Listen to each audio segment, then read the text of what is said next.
Estamos de volta e agora vamos a Brasília conversar com a nossa correspondente Larissa Carvalho, que vai falar os destaques da Igreja no Brasil através do boletim da CNBB. Olá, Vinícius Arouca, saiba quais são os destaques dessa semana no portal da CNBB.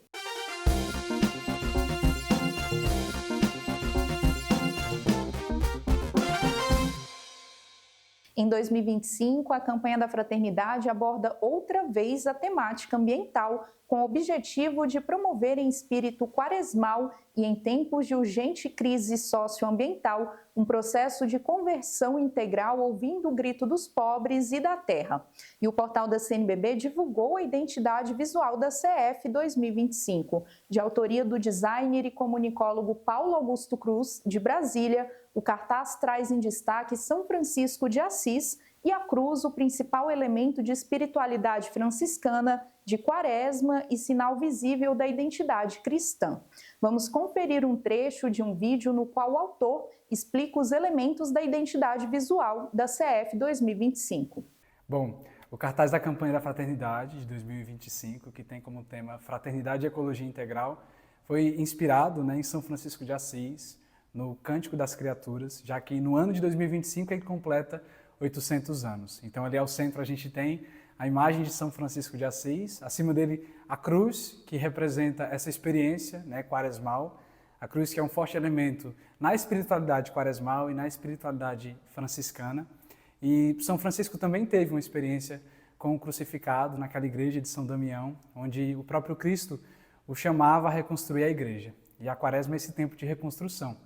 Então, o cartaz da campanha da Fraternidade, com esses dois elementos centrais, vem nos convidar a entrar nesse movimento de reconstrução, de conversão. E ao fundo a gente tem a natureza, os biomas brasileiros representados por várias espécies de árvore, tem o igarapé ali, tem a onça-pintada, as araras canidé, representam realmente a exuberância e a diversidade da fauna e da flora brasileira. E, do outro lado, nós temos as cidades, a favela, temos prédios, para realmente mostrar esse Brasil que é a cada dia mais urbano. E por isso também nós precisamos pensar como vamos integrar a natureza, a cidade e viver em harmonia. Seres humanos criados por Deus como peças fundamentais. E os fiéis de todo o Brasil têm um compromisso marcado entre os dias 11 e 17 de agosto. Trata-se da Semana Nacional da Família, celebrada há mais de 30 anos, e uma oportunidade de as pessoas se aproximarem e rezarem juntas, em família e em comunidade. O tema escolhido pela Comissão Episcopal para a Vida e a Família da CNBB para esse ano é Família e Amizade, em sintonia com a campanha da Fraternidade 2024, que abordou Fraternidade e Amizade Social. Os temas propostos para aprofundamento estão no subsídio Hora da Família, distribuído para os grupos de todo o país celebrar em casa, nas comunidades e também nas paróquias. O Hora da Família pode ser adquirido na loja virtual da Pastoral Familiar e você pode saber mais sobre a Semana Nacional da Família em nosso portal. Acesse lá. No dia 6 de agosto, a Fundação Pontifícia Ajuda a Igreja que Sofre, a ACN, com o apoio da CNBB, promoveu a 10ª edição do Dia de Oração pelos Cristãos Perseguidos. Neste ano são lembrados os 10 anos da expulsão de mais de 100 mil cristãos do norte do Iraque pelo grupo terrorista Estado Islâmico. Uma missa na Catedral da Sé, em São Paulo, no domingo, dia 4 de agosto, motivou a participação dos fiéis nessa proposta de oração. E para continuar acompanhando as notícias da CNBB, é só acessar o nosso site ou então as nossas redes sociais. Eu fico por aqui, até a próxima!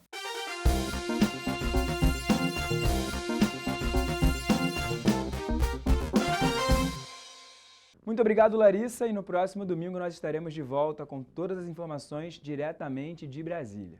E na Semana Nacional da Família, que começa hoje, o Conhecendo a Fé Católica, apresentado pelo padre Marcos Vinícius, aborda o tema do amor de Deus, que é passado de pais para filhos. E no dia dedicado à paternidade, o nosso episódio será o maior bem dos filhos ofertados pelo pai.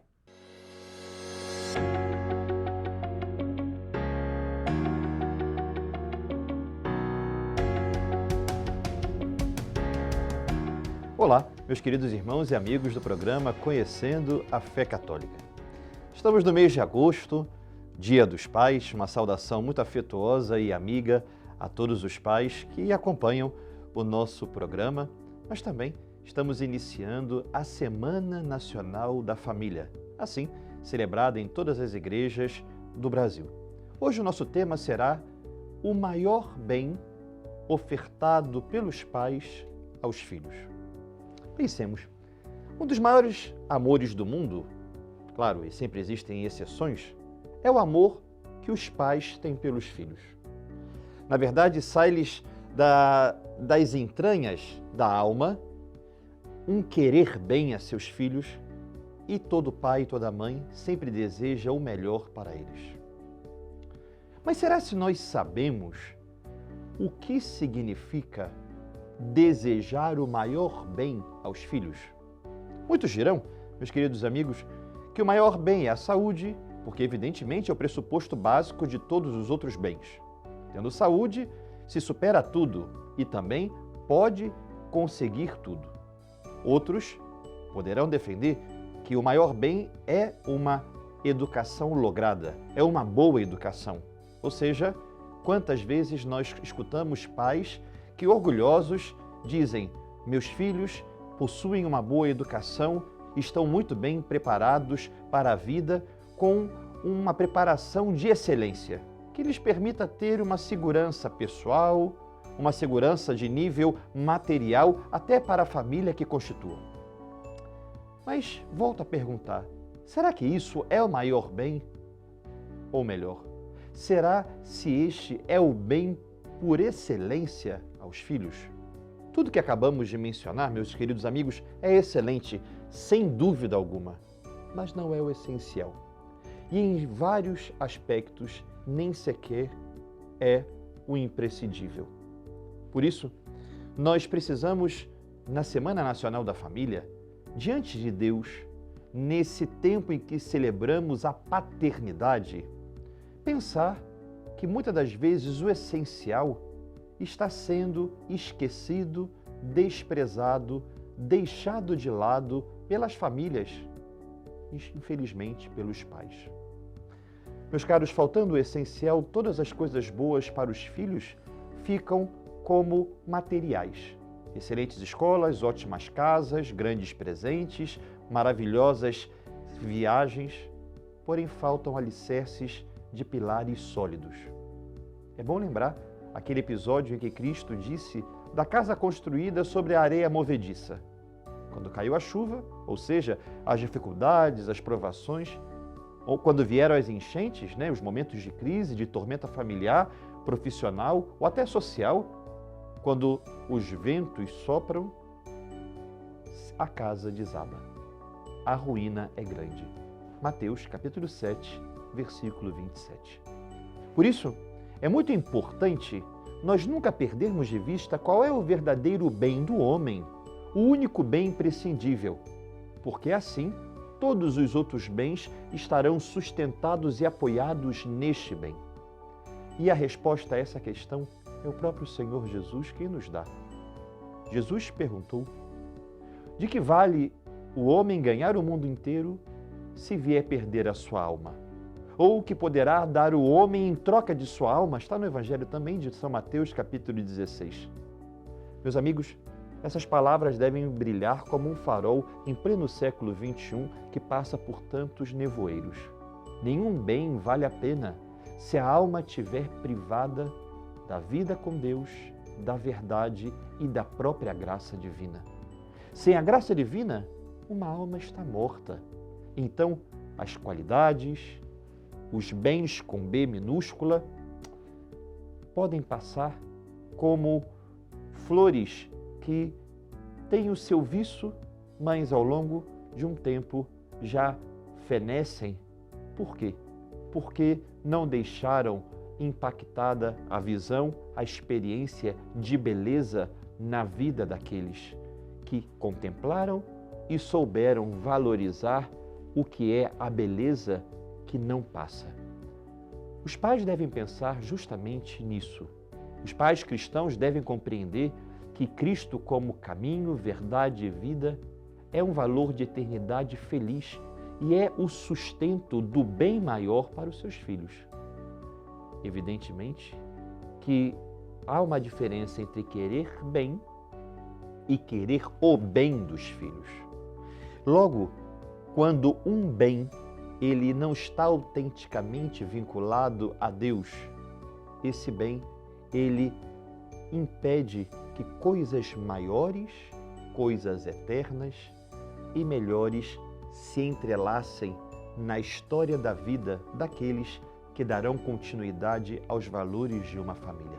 Por isso, não é importante somente desejar o bem dos filhos.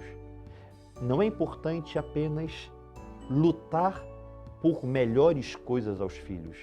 É essencialmente fundamental que nós possamos querer o bem dos filhos.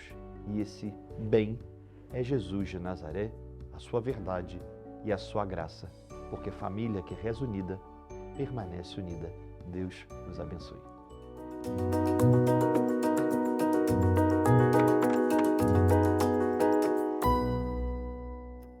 E você pode deixar a sua sugestão de tema para esse quadro. Para isso é muito fácil, acesse o Instagram do Palavras de Vida, que aparece agora no seu vídeo. É o @palavrasdevida.arquirio. Dando continuidade ao especial do mês das vocações, no quadro de encontro dessa semana, o tema é a vocação matrimonial. Vamos conferir agora, juntos, ao depoimento do casal Luciana e Luiz Cláudio.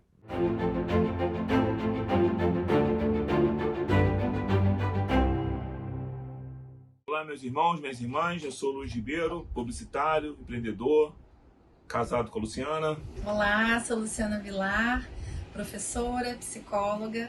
Hoje estamos como coordenadores arquidiocesanos do setor pós-matrimonial e viemos hoje partilhar com vocês o nosso testemunho da vocação matrimonial. A vocação que é um chamado.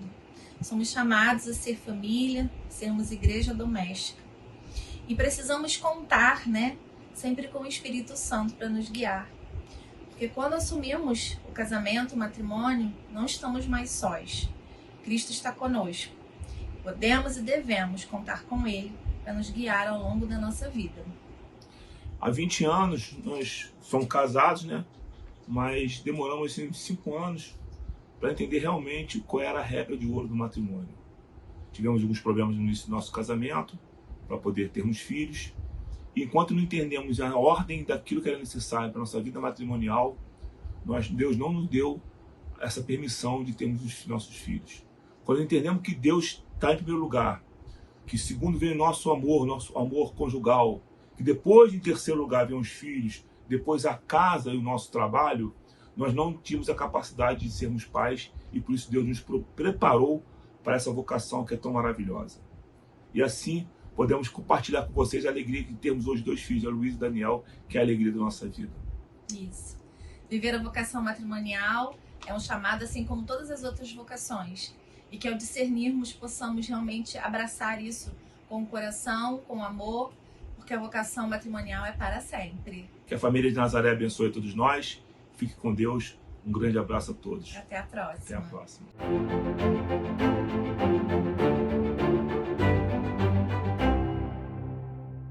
E no Geral na Rede de hoje, você vai conhecer mais sobre o bispo auxiliar de Boston, Dom Cristiano Barbosa.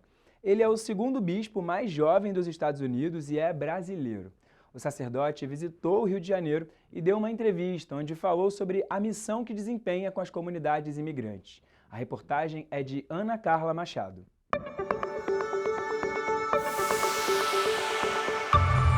O bispo auxiliar da Arquidiocese de Boston, Dom Cristiano Barbosa, veio ao Brasil para visitar seus familiares e aproveitou a viagem para conhecer o Rio de Janeiro. Nascido e ordenado sacerdote no Brasil, aos 47 anos, ele é o 2º bispo mais jovem dos Estados Unidos. E como eu nunca havia visitado o Rio de Janeiro, isso é quase um pecado, não conhecer o Rio de Janeiro.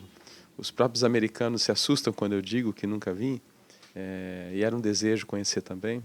Então eu aproveitei as 2 coisas. Eu fui ao Cristo, celebrei uma missa lá ontem, claro que é muito emblemático, e emocionante. E aí eu vou tentar passar por alguns lugares, né, algumas praias, igrejas e quero conhecer o Pão de Açúcar também. A Arquidiocese de Boston é composta por 249 paróquias e 144 municípios, com missas celebradas em 20 línguas diferentes. Parte da atuação de Dom Cristiano é apoiar e integrar preferencialmente as comunidades imigrantes. É uma cidade, eu diria até parecida com o Rio, em relação ao fato de ser acolhedora de gente que vem de todos os lugares. Nós temos uma população hispana muito grande, de muitos países da América Latina que falam espanhol, e é um lugar que concentra, talvez, a diocese nos Estados Unidos com a maior população brasileira. E nós sabemos fazer isso na igreja latino-americana. Nós somos acolhedores, as pessoas que vêm à nossa missa, elas não vêm para consumir algo como numa loja, elas vêm para permanecer, elas vêm como a uma casa. Elas querem ficar no lugar, elas se sentem acolhidas e precisam de ajuda em todas as dimensões da existência, na verdade, ali, desde as necessidades mais básicas, informações básicas, por não falar o idioma. Além das responsabilidades administrativas, o trabalho também inclui apoio social a essas comunidades multiculturais. Ele acredita que a igreja deve ser um lugar de acolhimento e suporte para todos, especialmente aqueles que enfrentam a insegurança de uma nova cultura. O imigrante ele chega numa situação de insegurança, naturalmente. Chega a ser violento, né, o processo de chegada, de encontro com uma nova cultura. A gente usa a palavra choque cultural sempre que a gente pensa na realidade dos imigrantes. E há uma necessidade enorme de comunidade, de acolhida. E esse é o lugar da igreja no mundo hoje, de estar de portas abertas, de acolher, de ser uma casa. Então, naturalmente, esse é o lugar para o imigrante, principalmente o latino-americano, os de fala hispana ou de língua portuguesa, brasileiro, e também outros povos, né, caribenhos, como o povo haitiano. Eles se sentem acolhidos na igreja e têm esse desejo, né, e essa necessidade de estar num lugar, de ter um lugar. E nós sabemos fazer isso na igreja latino-americana. Nós somos acolhedores, as pessoas que vêm à nossa missa, elas não vêm para consumir algo como numa loja, elas vêm para permanecer, elas vêm como a uma casa. Então a igreja sempre se torna esse lugar, né, de ajuda para que se encontre alimento, apoio psicológico, moradia, por exemplo, ajudar a encontrar os meios, saúde, seguro-saúde no estado de Massachusetts, por exemplo, né? Então ela tenta abraçar todas essas dimensões e isso é um trabalho natural da igreja. Para mais informações, acesse arquerio.org.br.